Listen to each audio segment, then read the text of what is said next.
مرد و زن بچے اور بچیاں بھی سبھی، مرد و زن بچے اور بچیاں بھی سبھی،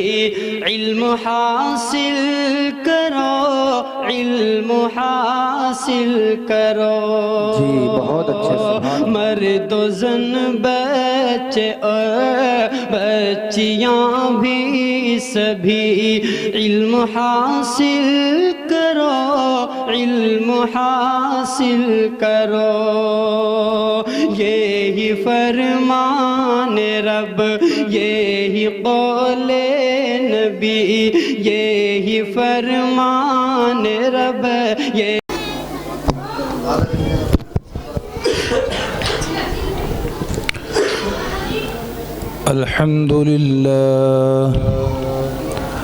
الحمد لله نحمده ونستعينه ونستغفره ونؤمن به ونتوكل عليه ونعوذ بالله من شرور أنفسنا ومن سيئات أعمالنا، من يهده الله فلا مضل له ومن يضلله فلا هادي له، وأشهد أن لا إله إلا الله وحده لا شريك له، وأشهد أن سيدنا ومولانا وحبيبنا وشفيعنا وسندنا وإمامنا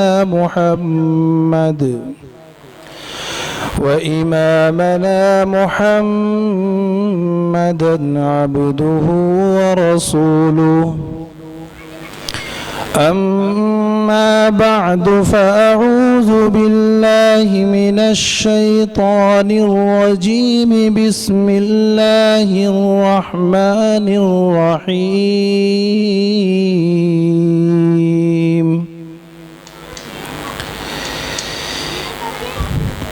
يا أيها النبي قل لأزواجك وبناتك ونساء المؤمنين يدنين عليهن من جلابيبهن، صدق الله مولانا العلي العظيم.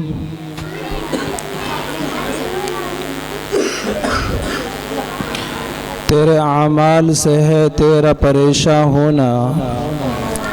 تیرے اعمال سے ہے تیرا پریشان ہونا، ورنہ مشکل نہیں مشکل کا آسا ہونا۔ سارے عالم پہ حکومت ہو تیری اے مسلم، تو سمجھ جائے اگر اپنا مسلمان ہونا۔ اسٹیج پر تشریف فرما حضرات موقر علماء کرام اور پردہ نشین خواتین اسلام، جامعہ حاضہ کی طالبات اور معلمات، جامعہ کے سالانہ اجلاس عام کی یہ پہلی نشست جو حضرت قاری مظہر صاحب دامت برکاتہم العالیہ نے خصوصاً خواتین کے لیے منعقد کی ہے۔ اس نشست کا مقصد یہ ہے کہ حضرات علماء کرام اور حضرات معلمات کے ذریعے سے آپ تک دین کی قرآن و سنت کی روشنی میں کچھ ضروری اور اہم باتیں اور ہدایات آپ تک پہنچائی جا سکیں۔ اس مجلس کا مقصد یہ ہے کہ ہم اس مجلس اور محفل میں جناب رسول اللہ صلی اللہ علیہ وسلم جس دین اور شریعت کو لے کر آئے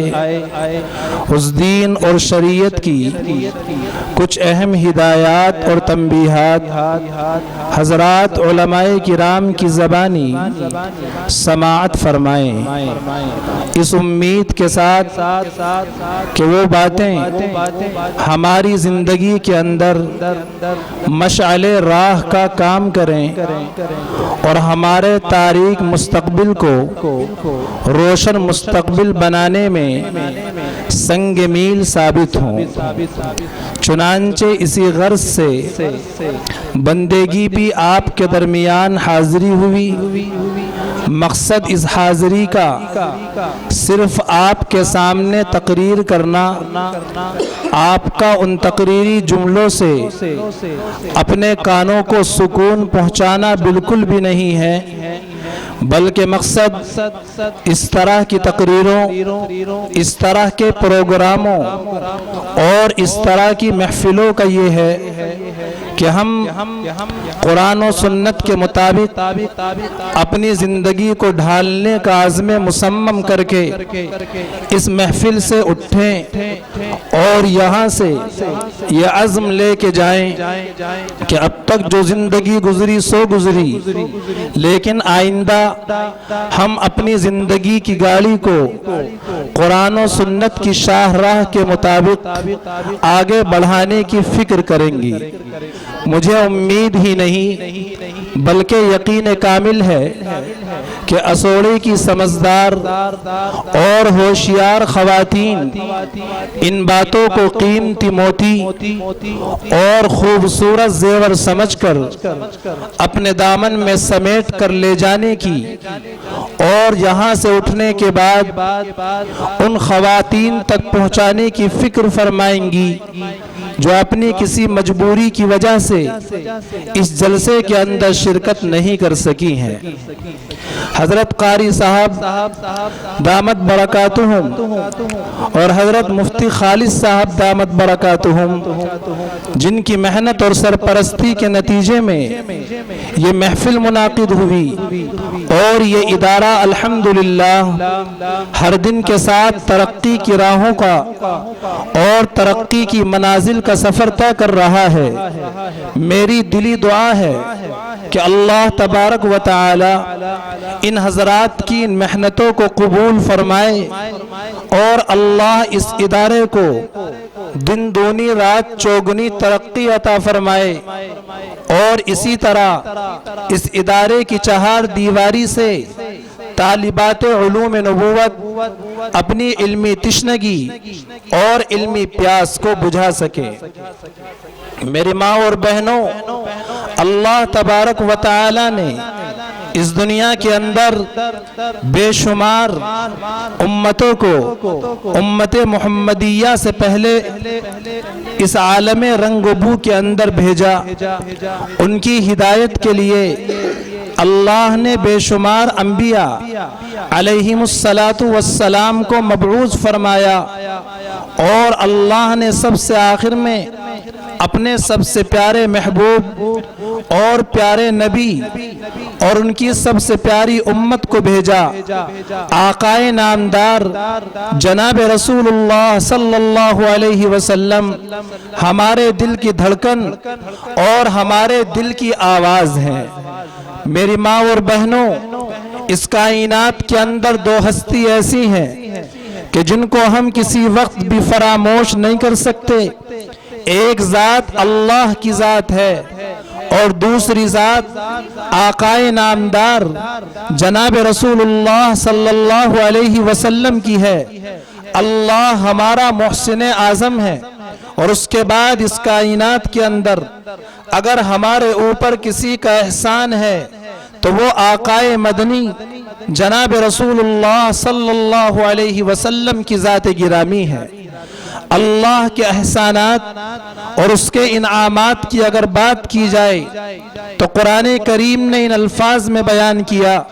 وَإِن تَعُدُّوا نِعْمَةَ اللَّهِ لَا تُحْصُوهَا۔ اگر تم اللہ کی نعمتوں کو شمار کرنا چاہو گے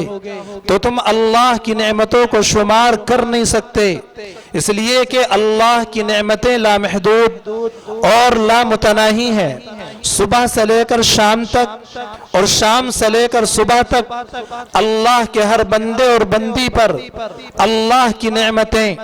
بارش کے قطروں کی طرح برس رہی ہیں، اور ہم ان کا ادراک اور تصور نہیں کرتے۔ یہ ہماری اپنی کوتاہی اور اپنی کمزوری ہے، ورنہ اللہ کے احسانات کو اگر گننا اور لکھنا شروع کیا جائے تو رب کعبہ کی قسم لکھنے والوں کے قلم گھس جائیں گے، کاغذ کم پڑ جائیں گے اور روشنائی بھی کم پڑ جائے گی، لیکن اللہ کی تعریفات، اللہ کی نعمتیں اور اللہ کے احسانات کا تذکرہ ختم نہیں ہو سکتا۔ اسی کو اللہ تبارک و تعالی نے قرآن کریم کے اندر بھی بیان کیا ہے کہ اگر تم اللہ کے کلمات کو لکھنا چاہو گے تو سارے سمندروں کو روشنائی بناؤ، سارے درختوں کو قلم بناؤ اور سارے آ جاؤ، انسان بھی آئیں، جنات بھی آئیں، ملائکہ بھی آ جائیں، اور سارے مل کر پوری اس زمین کو کاغذ بنا کر اور ان درختوں سے بنائے ہوئے قلموں سے اللہ کی حمد و ثنا اور اللہ کے انعامات اور اللہ کے احسانات کا تذکرہ کریں۔ رب کعبہ کی قسم سارے قلم گھس جائیں گے، زمین کا یہ سینہ چھوٹا پڑ جائے گا، اور سارے سمندر بلکہ اتنے اور بھی سمندروں کو روشنائی بنا دیا جائے، وہ تمام کے تمام سمندر سوکھ جائیں گے، لیکن اللہ کی حمد و ثنا مکمل نہیں ہو سکتی۔ اللہ تبارک و تعالی نے ہمارے اوپر سب سے بڑا احسان یہ کیا، اللہ نے وجود بخشا، پھر وجود بخش کر ہمیں بیکار نہیں چھوڑ دیا، بلکہ اللہ نے اشرف المخلوقات یعنی کہ انسان بنایا۔ انسان بنانے کے بعد اللہ نے مسلمان بنایا، مسلمان ہو جانے کے بعد اللہ نے آقا نامدار جناب رسول اللہ صلی اللہ علیہ وسلم کی امت کے اندر پیدا کیا۔ اس سے معلوم یہ ہوا کہ اللہ تبارک و تعالی ایک بندے اور بندی کے لیے سب سے بڑا محسن ہے، اور احسان کا تقاضا یہ ہے کہ اس احسان کے بدلے میں احسان کیا جائے۔ احسان کا بدلہ وفاداری ہے، احسان کا بدلہ اس احسان کرنے والے کے ساتھ وفاداری کا معاملہ کرنا ہے۔ ہمیں اپنے گریبانوں کے اندر جھانکنا چاہیے کہ ہم نے اللہ کے ساتھ کیا وفاداری کا ثبوت دیا ہے، کیا ہم نے اللہ تبارک و تعالیٰ کے ساتھ اس عہد کو پورا کیا جو عہد ہم اللہ سے کر کے آئے کہ اے اللہ ہم تیری حمد و ثنا کریں گے، اے اللہ عبادت ہوگی تو صرف تیری ہوگی، بات چلے گی تو صرف تیری چلے گی، حکم چلے گا تو صرف تیرا چلے گا، اور جب بھی دنیا کی اور تیری محبت ٹکرائے گی ترجیح تیری محبت کو دی جائے گی۔ یہ ہم نے اللہ سے وعدے کیے۔ آج اس مجلس کے اندر ہمیں اپنا جائزہ اور محاسبہ کرنا چاہیے کہ ہم نے اس وعدے کو کہاں تک نبھایا ہے۔ وہ اللہ جو یہ کہتا ہے کہ میں اپنے بندوں سے، اپنی بندیوں سے، ان کی ماؤں سے 70 گنا زیادہ پیار کرتا ہوں۔ وہ اللہ جو کہتا ہے کہ میں اپنے بندوں کو اگر وہ میرے پاس آ جائیں فوراً معاف کر دیا کرتا ہوں۔ وہ اللہ کہ جس اللہ نے آدم کو بغیر ماں باپ کے پیدا کیا، وہ اللہ جس نے عیسیٰ کو بغیر باپ کے پیدا کیا، وہ اللہ کہ جس نے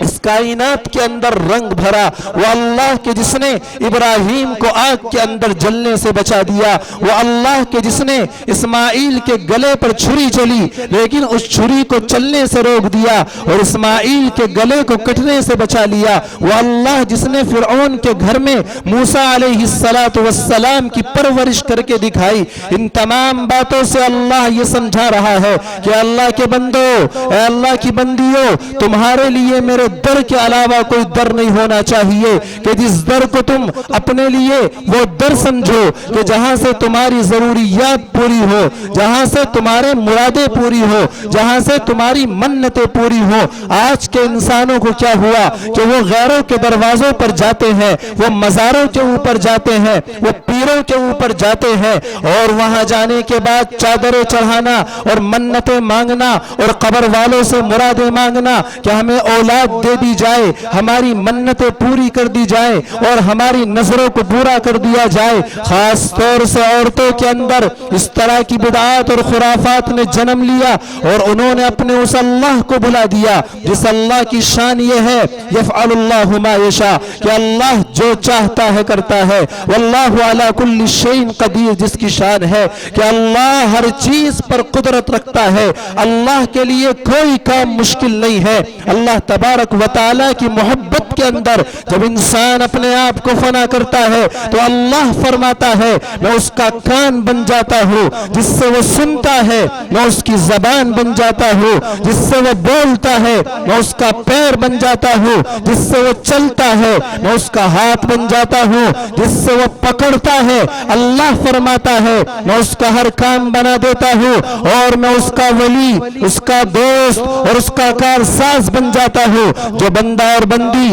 میرے حکم کی تعمیل کرتے ہیں اور جو میرے حکم کے مطابق اپنی زندگی کے شب و روز کو گزارتے ہیں، اللہ فرماتا ہے کہ میں دنیا والوں سے اسے بچا لیتا ہوں، اور ساری دنیا مل کر اسے نقصان پہنچانا چاہتی ہے لیکن میں اسے نقصان پہنچنے نہیں دیتا۔ اور اللہ نے اس کا اظہار ایک بار نہیں بار بار کیا۔ قرآن کریم کے 15ویں پارے میں سورۃ الکہف کے اندر اللہ تبارک و تعالی نے ایک واقعہ بیان کیا، اور وہ واقعہ اصحاب کہف کا واقعہ ہے۔ واقعہ بڑا تفصیلی ہے، اس تفصیل کو بیان کرنے کا موقع نہیں، لیکن میں مختصراً اس واقعے سے جو سبق نکلتا ہے اور اس واقعے کا جو پیغام ہے اور اس واقعے سے جو درس عبرت ملتا ہے میں آپ کے سامنے اسے رکھ رہا ہوں۔ کسی شہر کے اندر چند نوجوان تھے، وہ چند نوجوان کسی بڑے اور اعلیٰ خاندان والے تھے۔ اللہ نے ان کے دل کے اندر ایمان ڈال دیا اور وہ نوجوان مسلمان ہو گئے، وہ اللہ کے اوپر اپنے آپ کو قربان کرنے والے ہو گئے،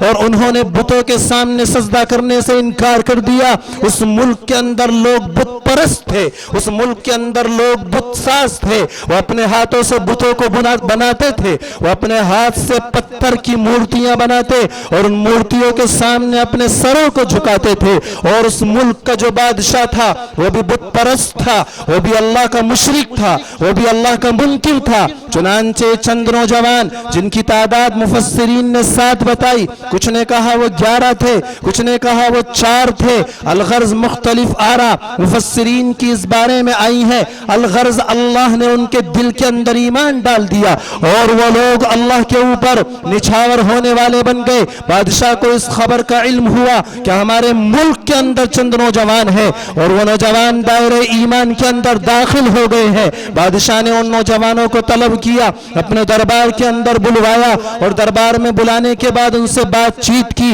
چنانچہ بادشاہ نے پوچھا کیا تم اللہ وحدہ کے اوپر ایمان لے آئے ہو؟ اب میں تمہیں 2 اختیار دیتا ہوں اور تمہاری مرضی ہے اور تمہارے پاس موقع ہے کہ تم ان دونوں راستوں میں سے جس راستے کو چاہو چن لو۔ چنانچہ ان نوجوانوں سے پوچھا کیا تم مسلمان ہو گئے ہو؟ تو ان نوجوانوں نے کہا کہ ہاں ہم اللہ کے اوپر ایمان لا چکے ہیں اور ہم اس اللہ کے ہو چکے ہیں جس اللہ نے زمین کو بنایا، جس اللہ نے آسمان کے اس ستون، آسمان کی چھت کو بغیر ستون کے کھڑا کر دیا۔ ہم اس اللہ کے اوپر ایمان لا چکے ہیں جس اللہ نے زمین کے فرش کو بچھایا۔ ہم اس اللہ کے اوپر ایمان لا چکے ہیں جس اللہ نے دریاؤں کو طغیانی دی، جس اللہ نے ہواؤں کو چلایا، جس اللہ نے بادلوں کو گرجایا، جس اللہ نے بجلیوں کو چمکایا، جس اللہ نے بارش کو برسایا۔ ہم اس اللہ کے اوپر ایمان لا چکے ہیں۔ بادشاہ نے کہا کہ اب تمہارے پاس 2 راستے ہیں، 2 راستوں میں سے تمہیں ایک راستہ چننا ہے۔